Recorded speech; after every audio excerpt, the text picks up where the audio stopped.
Hi everyone, it's Natalie here. So this is another VR to Meg at Rose Honey Ritual and Thea at Garden Goddess Tarot, and it is the only 10 mass market decks. I wanted to get on this tag a while ago when it first came out, and I just it just did not happen. It just did not happen. I will say, I also wanted to get on to the original Katie Flowers tag about only 10 tarot, only 10 decks. And again, I filmed it and then I couldn't, I had technical issues. And so I kind of wonder if I still have that video. I think it would be different now though. I think it would be different. So I might have to just re-record that one too, but definitely not today. Definitely not today. So these are kind of in a certain order a little bit, kind of, sort of. The first few are definitely in a particular order, and then after that it kind of loosens up a little bit. But again, I'm kind of just shooting from the hip, because to be honest, if I really spent a lot of time over focusing on this tag, it would be a longer contemplation than what I realistically can afford to spend on it. That makes sense. Yeah, there's just a lot of things going on. So, which I think I've mentioned a lot. So, anyway, but you gotta have fun, right? You gotta have fun in the midst of all the things going on. It's important to have fun. And for me, tarot and like engaging and so on is fun, and it's a fun that I have missed so badly for months and months now that it's just a delight to come back and be doing it. I am holding my first pick here, like clenching it in my hands. It is not going to be a shock to anybody on the face of the planet if they've ever watched my channel before. And it is the Marielle Tarot, and it is a really bad, beat up copy of the second edition. Now, this was the second edition. You can see all of the, like, you know, it's been loved. It is the second edition. Oh, you want to see the other side of it, don't you? It wants to play. It came out as, it was the first version of the second edition before they did a reprint. And I thought, you know what, that's fine. I will just keep this one out and use it and beat it up, and then I'll replace it when the good version comes out. But to be honest, it got so easy to shuffle because it is very papery. It is not the kind of really nice plasticier cardstock that they eventually turned it into, that it makes it way easier to shuffle. And so that's why I've kept it. And I worked with it, you know, multiple times a day when I was reading on the lines, and I still work with it and read for people with it. This is really the version of the deck that I use for reading for other people. It is not the deck that I use when I read for myself. When I read for myself with the Marielle, I have a special version of it because I just wanted to try, before all of the first editions were gone, I really wanted to have the same experience that everyone else did of having a version with the borders cut off, right? So this is a first edition that I edged and modded and pulled cut all the borders off of, which is tricky with this deck, honestly. It's kind of tricky. So they are a little bit uneven, you know, but it was really a wonderful kind of thing to do in terms of bonding with it a little bit more deeply. So that is the version of it. It's the, you know, again, it's a first edition, but it's one that I modded, and it is very imperfect in terms of, like, you know, it's just a little uneven everywhere slightly, and it doesn't give me any trouble at all. The size makes it easier for an overhand shuffle or a riffle shuffle, and it's fine. And because I edged it, I can always re-edge it in black marker with a Sharpie, and it'll hold up pretty well. I guess unless it starts, you know, doing what sometimes decks do where they start to peel. I think I maybe will quit thinking about that, because that's not what I want to have happen. It is not my only first edition, though. I have one in storage, and that's unopened, and then I have this one, which is my original first edition, it's the first copy I ever got, and it's precious because of that, I think. It still has its gold gilding and edges on it, and it's usually the one I use to read for other people, although I will also read for myself if I have it out and it's the one on the desk. It is pretty beat up at this point. I do riffle shuffle. And when I was learning the general reading, I put all of the numbers and symbols on the cards that would make it easier to learn that one. So it still has all the Sharpie there and like little kind of ghosty remnants of Sharpie at the tops of each of the top back. I guess what hand side is that? Left hand side of the cards has all of that. So yeah, it's my favorite deck. It is just my favorite deck. I cannot live without this deck. I don't want to live without this deck. I know other people feel that way about other decks for themselves, but this, for whatever reason, is the one that just spoke to me in a way that no other deck has before. Probably not since either. I mean, realistically. Yeah. And I do prefer the first edition for a lot of reasons. But honestly, over time, it really doesn't matter because I've come to love the second edition just as much. Honestly, I just have never really, it's never been a problem. It just depends for me on the client and what they seem to be most comfortable with as to whether I read with one or the other, right? So that is definitely, those are, all three of these versions of the Marielle are my favorite, you know? So if somebody says, well, which Marielle do you like the best? My answer to that would be yes. So, yeah. I don't think it's a shock. I don't think it's a shock. My second mass market favorite, and it is really in this order, and for good reason. Oh, crap, we're not allowed to cheat. I just realized I probably have one more. Okay, I just know I know where I'm going to go with this. Okay. Well, I think I know where I'm going to go with this. Okay. We'll figure it out when I get there. Crap. All right. Next mass market deck is the, I did edge it. It does not come with these edges red, but it is the Buddha Tarot by Robert M. Place and published by Schiffer. So this, I promise this is not an intentional Schiffer-a-thon, even though there are a few of Schiffers in here. Quite a few. Quite several. There's several. But I do love their work. I do love the decks that they produce. I just can't help it. Cannot help myself. Can't help myself. It is just the truth.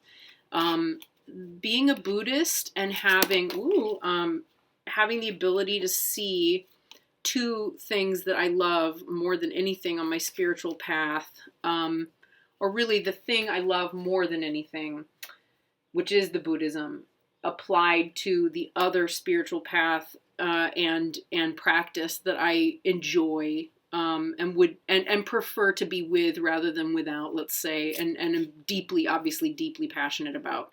To see them put together in this way, to see the Dharma applied to tarot is, I don't know, I just can't help but be super excited and geeked out about it. I love this deck. The production of it, you know, the coloration and everything is marvelous. As you can see, it is a really ginormous, unwieldy tarot deck, and it is very hard to shuffle. Let's see, I can probably do this and it'll be fine. We'll go like that. Can we see? We can. Yep. Okay, so this is the trouble with this deck, right? Is it's so big, and I have very large hands for a woman, and even with that, it is a real stinker to try and riffle. The card stock, you know, is, I don't know how visible that is, but it is prone to chipping a lot, and it is also, as we know, it is prone to peeling. Boop. Yeah. So I'll be honest. I started the video last year about this deck, and I still have not heard anything back about a replacement deck. They were really keen to help me with that at one point, and then I think they probably had staffing changes. And I just haven't been back in touch with them. I explained that, I think, in another video. It's not a big deal. I just need to get back in touch with Schiffer and just say, like, hey, check it. You know, you remember you know, working with you in marketing to do like reviews and things. I'm actually creating a video series about this deck, etc. It would be really great to have a replacement. And they were horrified. I'm very happy to send one, and then it just didn't happen. Again, I think it just got moved to the back shelf when there were other bigger problems that arose. So, and there were other things that went on. But this deck tends to be one that I read only for myself with, because first of all, it's incomplete at the moment because I have not repaired that card. I'm kind of nervous about repairing it. I've thought about a number of different ways that it could be repaired, and I'm not sure. I'm just not sure. So that I don't want to destroy it or make it too sticky or too thick. Yeah, I just haven't known quite what to do with that. So it is what it is right now. Until there's a replacement, I won't be trying to repair that. So there's that. Then I will be honest and say, when I am reading for clients, there is no way I'm going to try and use this one, because first of all, without the 5 of Wands, right, or the 5 of Lotuses in this deck, I can't really do a lot.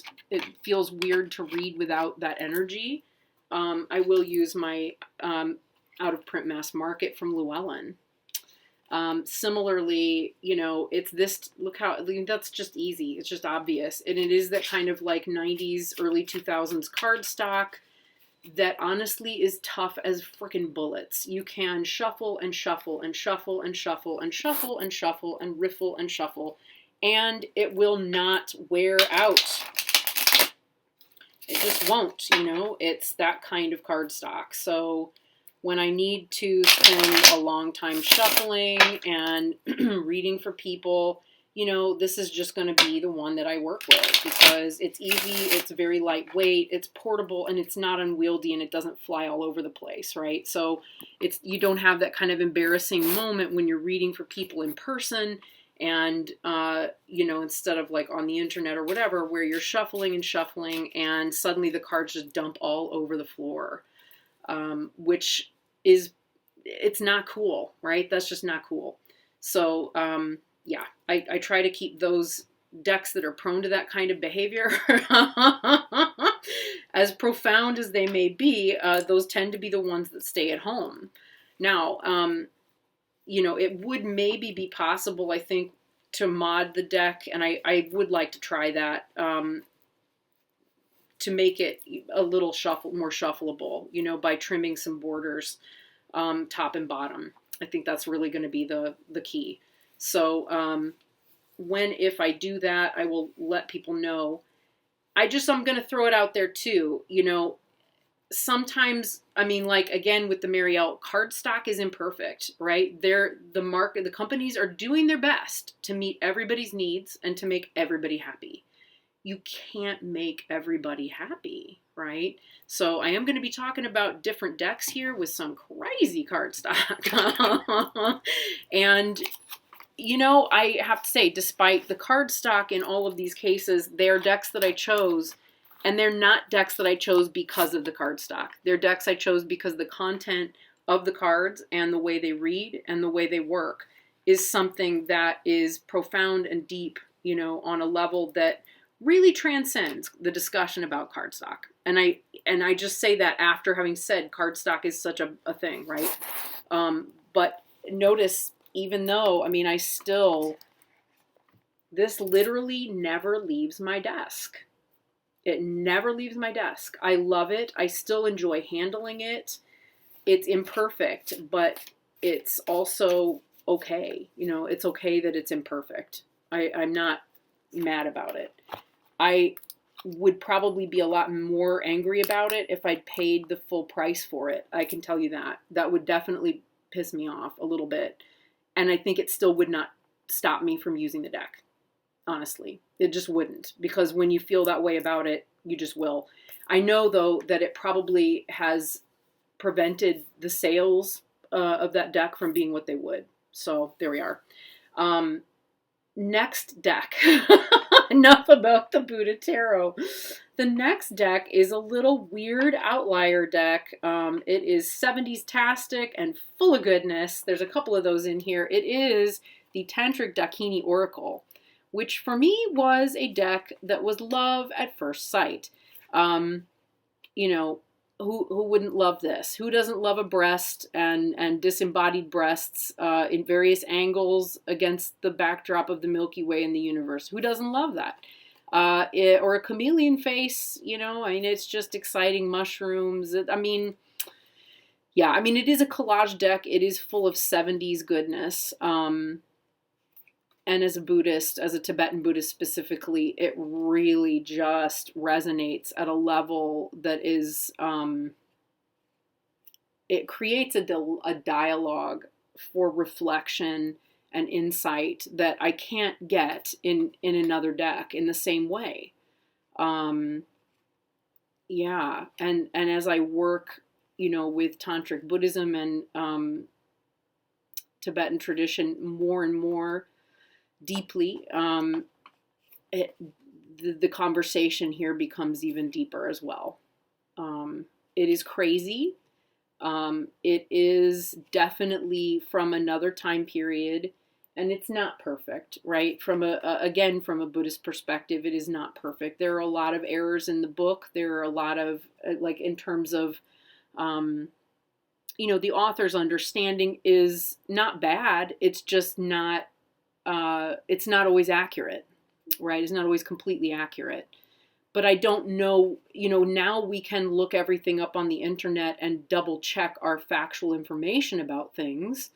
And in the 1970s, what we knew about all of this as a collective, you know, in the West and as a collective was significantly less and really only found through travel and libraries, right? And in the Midwest, interlibrary loans.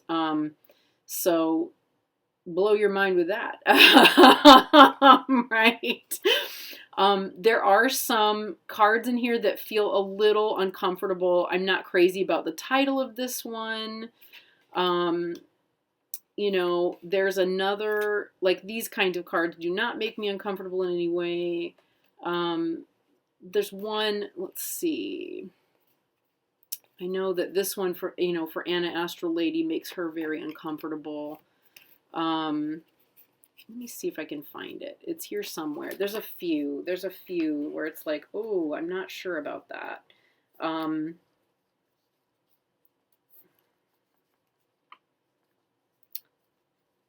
Naturally, it'll be at the back. Here we go. It's the threefold riddle. I don't know. It's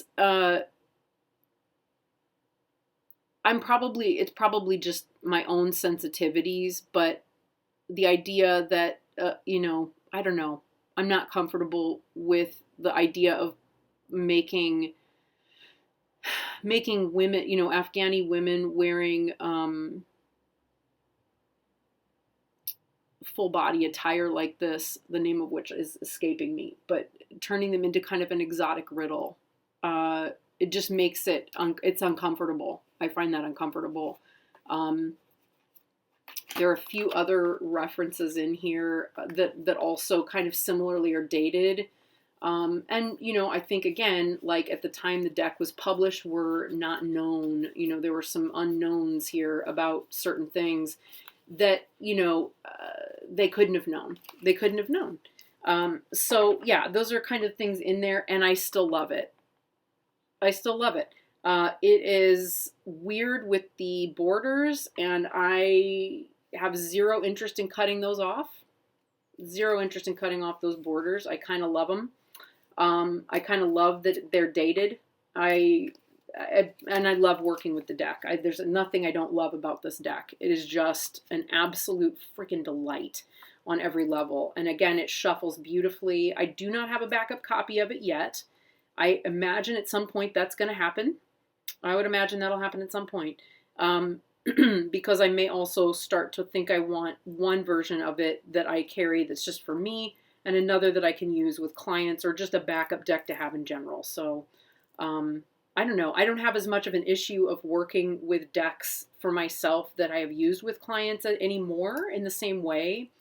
It may be because I'm a little better at energetic hygiene these days. I don't know. It doesn't feel like as much of a problem. But anyway.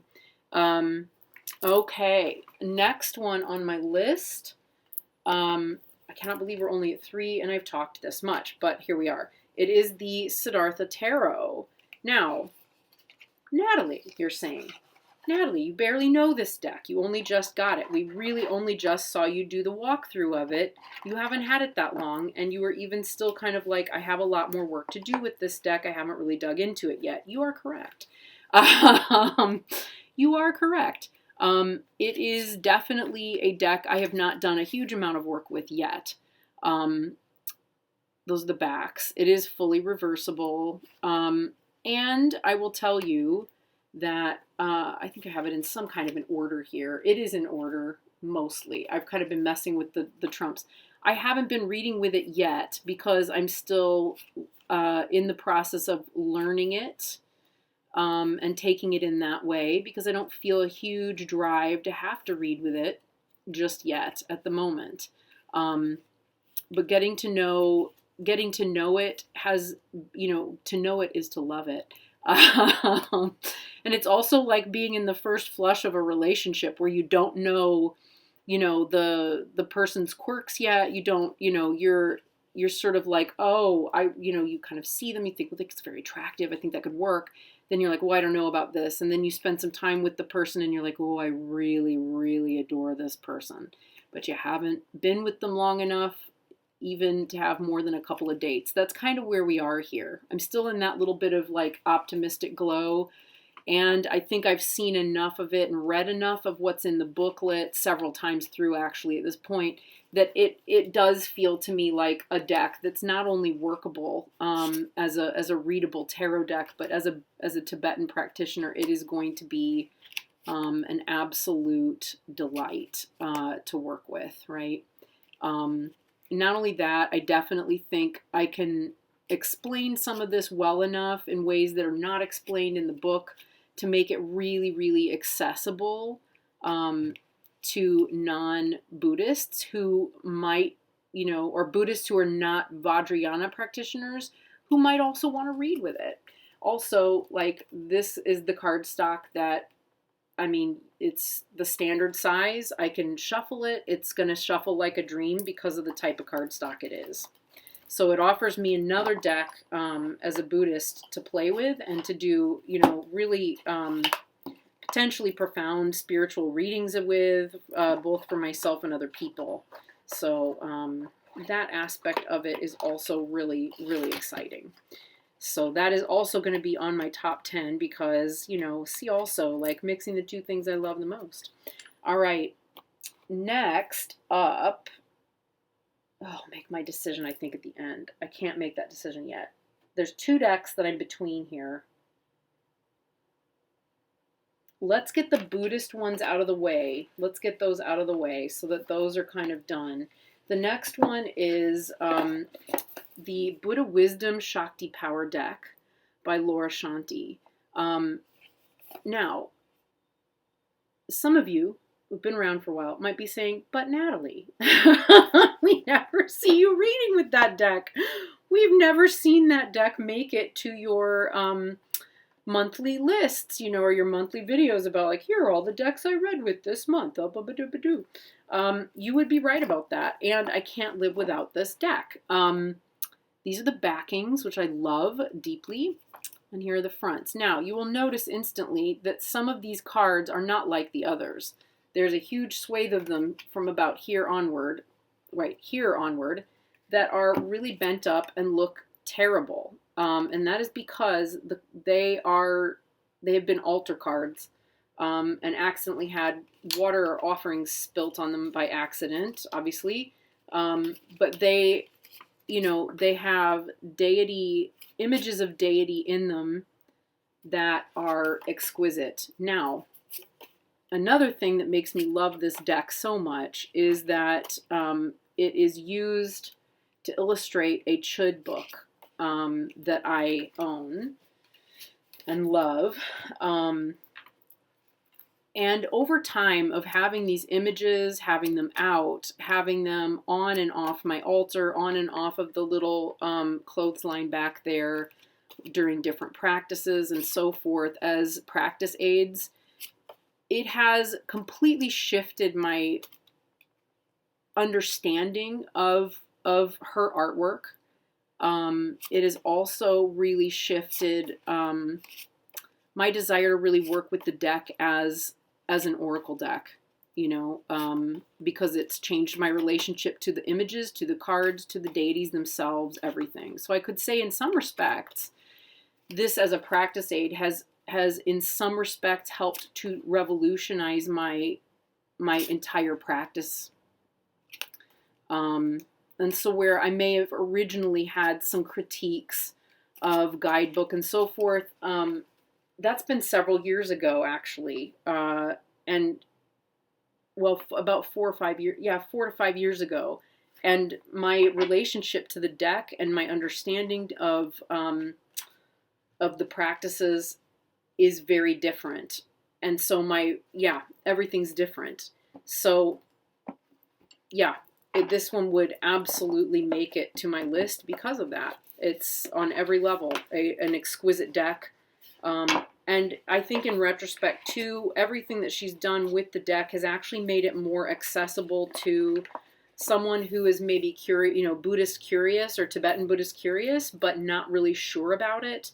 And it simplifies and makes it accessible. And the things that I just didn't consider in the same way when I was originally looking at the deck. So kind of important to consider. So there's that. Where do we want to go next? Okay, let's have a little bit more 70s goodness, I think. 70s goodness. Goodness, the 70s. Some of you will be surprised by this one and some of you won't.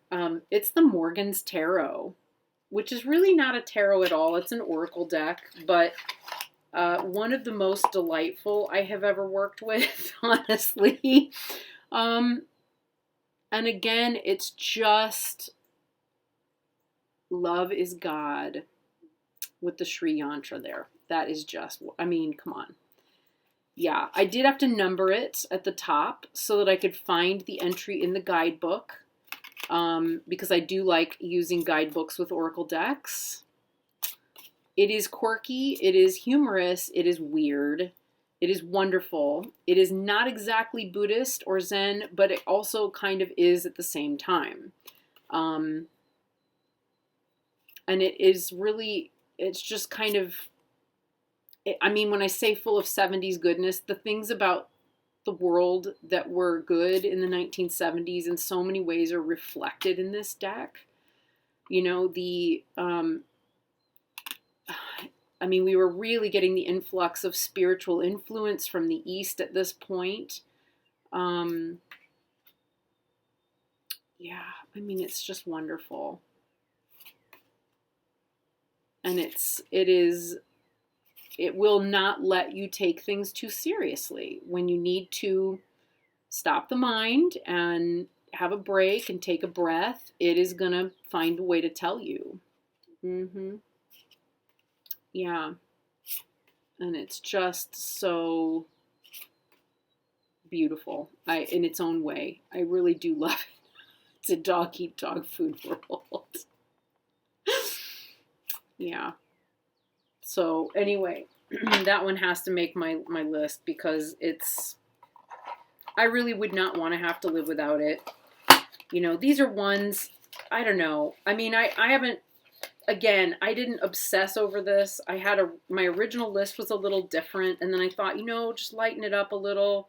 Put the decks in that you really enjoy working with and that you love and that are the ones that you work with the most or the ones you really couldn't live without. Or like the one I'm about to do next, which is one that I really value for a variety of different reasons, right? It is the Santa Muerte. Again, not Buddhist. Look at that. I think we've had like only the second one on the list that really has no influence that's really Buddhist. But you know what? I have this version of it, right? Which is the Los Scarabeo Mass Market. I did edge it in turquoise. I don't regret that, actually. Initially I was like, why didn't I do it in red? And now I kind of like that it was in blue. I don't know. I don't think it matters. I have this version of it. It is a weird little deck. I think the the author. I was about to say the author. Well, he's the author. He's the creator and author. He is not Mexican. That is the one thing that feels a little weird to me. But I'm not Mexican, so I don't know that I'm allowed to have much of an opinion about that, honestly. I do love the deck. I do love this tradition in Mexican culture. I do, as an end-of-life doula and someone working with death all the time, and just kind of fascinated with ancestral influences and work. This deck is, I can't imagine my practice without it at this point. I also went and got, once it came out, the little teeny tiny pocket version of this deck, which traveled in my purse with me for a while. It has the same kind of thing happening, but the borders are different, right? So we don't have that kind of bizarre little, stick your card in a folder border there at the bottom. They're just normal borders, normal white borders. And the pocket version is no less delightful than the regular one. I think this one is completely plastic as well. It's plastic cardstock. It is super shuffleable and easy to work with. Obviously, the size is delightful. Yeah, it is really a lot of fun. And I carried it, once I got it last year, I carried it with me a lot because I was enjoying it so much. So yeah, I can't imagine my practice without it. When I saw that it was coming out in a teensy-tiny version, yeah, I really couldn't resist it. So Santa Muerte. This one for me is like August onward, really. It's kind of like late summer, even July, Second half of the year starts. We're ready. I think that's kind of how it is. You kind of feel the shift, and there you go, right? So there's that one. The next one, let's see, I got to go through my list. Yep. Marked that one off. Yep. Okay.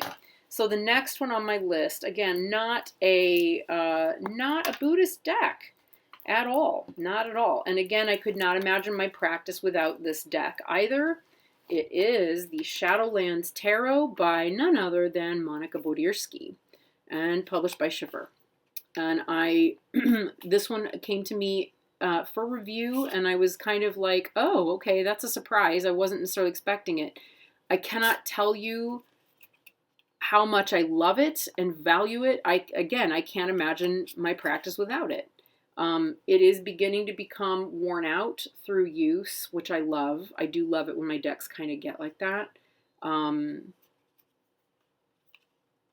Yeah, it's interesting because, this kind of card stock, as much as we think it's supposed to last or built to last, it doesn't, as good as it is, as delightful as it is to work with on some levels, it's not as resilient, as the oldie worldy, the oldie fashionedy, the sort of 70s, 80s, 90s, early 2000s cardstock. That stuff will, I swear, you can put it through almost anything and it'll survive. This stuff, however, this cardstock, it's, I've got several that have this type of cardstock that have put up with a great deal of abuse. It is small enough that I can really shuffle it pretty comfortably. I will say, however, the one thing that stops me from using it for long sessions of reading is that it is harder to shuffle. And I will say, like, when I'm, when you shuffle overhand, it's easier for cards to jump, which is a delight, right? And when they start flying out all over the place when you're not intending it and you're reading in public where there's pressure, it can feel really not great. And it is kind of a distraction. It has not stopped me from using it. It really hasn't. I do have to overhand shuffle it more than riffle shuffle it, simply because, yeah, after a point, It does start to kind of hurt my thumbs, like the skin of my thumbs. But if I alternate it out with another deck or two, or mostly riffle it, overhand it, it's fine. And so it has really not been an issue. You know, when you love a deck enough, you're just going to find the way to work with it so that it's not a problem, right? And that's what I've done here. So, yeah. Again, you know, relationships with your cards, it's very much like relationships with anything else. You know, the more you know them and you know their quirks, the more you're willing to, and the more you appreciate everything else about them, the more you're willing to kind of roll with it, right?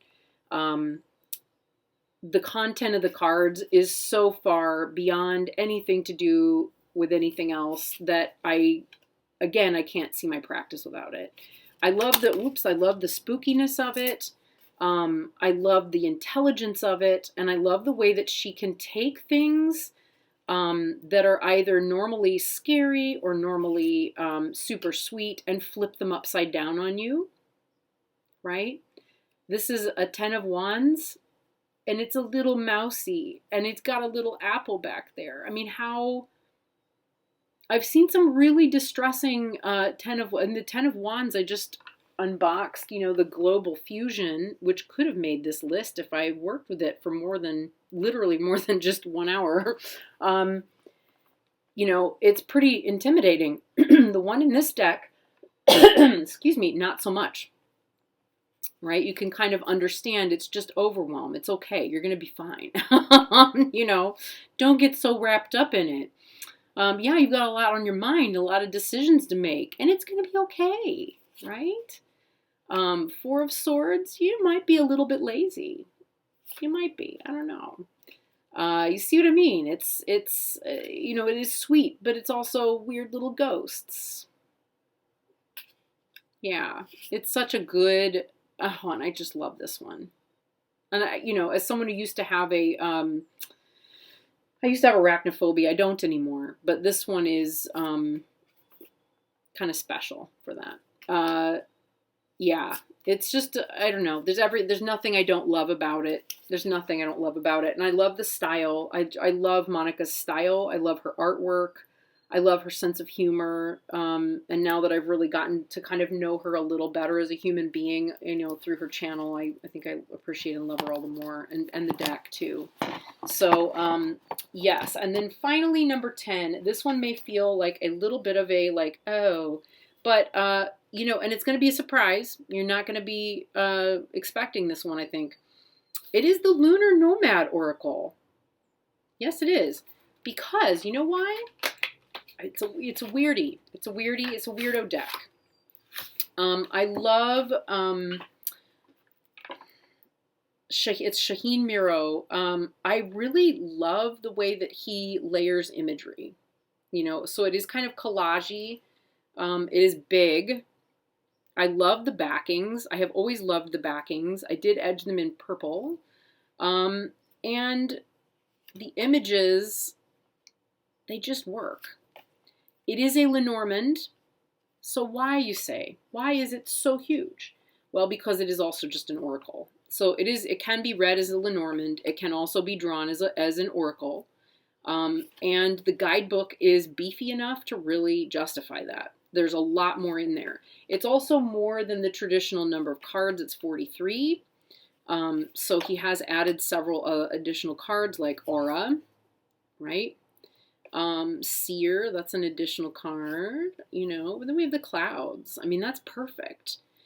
I am not somebody who prefers to read Lenormand, you know, in a grand tableau. I just don't. I don't know if I ever will. I've tried a little bit of it. It's not been brilliant. It's been okay. I need to practice it a lot. But I do like to read Lenormand in pairs and in threes. Sometimes in a 5-card spread and sometimes in a 9-card spread. And for this purpose, this is fine. It's a little big for the 9-card, I will admit. But it's also really, it's fine. You know, it's actually fine. It's been fine. And you can quickly identify what each of them are, even though this is more of a reliquary than a coffin. But I kind of love the image more than I do just an ordinary coffin. Obviously, we're working with the fish. I mean, they're very obvious. And they're cohesive. And also, and we get 2 choices for man. Oops. And we get 2 choices, I think, for woman as well. They work really well. They're great intuitive readers. So even if you don't read Lenormand very well, you can still read with this deck. I got this before I could really read Lenormand at all, and found that intuitively I was reading it. You know, I was reading the correct interpretations as I played. And it does work well. I love the cat as the familiar. Again, it was before Trinley came into my life, but that was when I still had rats.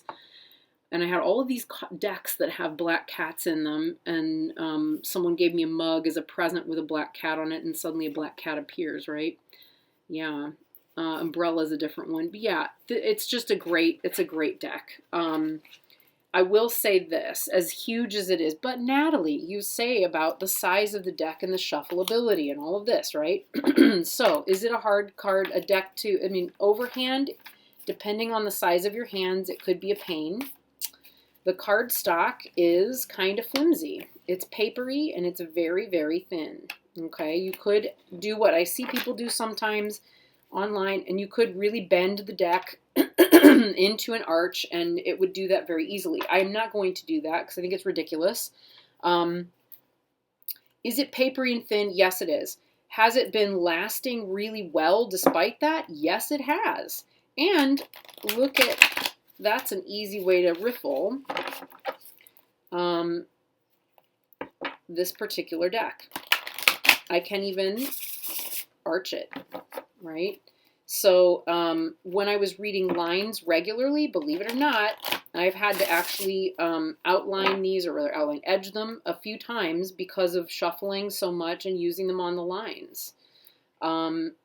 They were perfect for reading on the lines. I still love this deck. I mostly was working with it in that context for a while. Now, I just like to read with it. I just love it. I love taking it for client readings. I don't know. I like it, and it's thin and skinny, and it fits in my purse the way I have it right now. I kind of feel like I should probably put it in something a little bit stronger, because this tuck box, as much as I enjoy it, it's getting, you know, it's doing what tuck boxes do eventually. But it's been a delightful deck. You know, it does kind of make me want to get the Uncommon Tarot, which I think is a lot less expensive than it was originally now, which is another mass market, you know, because I really love Shaheen Miro's work. So, yeah. So there we go. And you're all wondering, what was the other deck that she almost pulled out? I will just say that what deck was it that she almost pulled out is your answer. Okay. It was the Tarot of the She. I almost put Tarot of the She on here. There's so many I almost put on here, and then I was like, no, I think I could try this one, or oh no, I can't, it couldn't be without this one. I could tell you a lot of mass market decks that I love, but if these were the only 10 that I could have, I could really read with these 10 for the rest of my life and be utterly delighted, happy, fulfilled, and it would be great. So that's just the truth. That's just the truth. There are probably a few others that could probably fill in those blanks as well, and I would feel similarly about them. But, you know, there's only 10, so. So there we go. All right, friends. Thank you so much. I've enjoyed this thoroughly. It's a little longer than I intended, but what a fun thing to do on a weekend. Yeah, hope to see you all again very soon, and take care. Bye.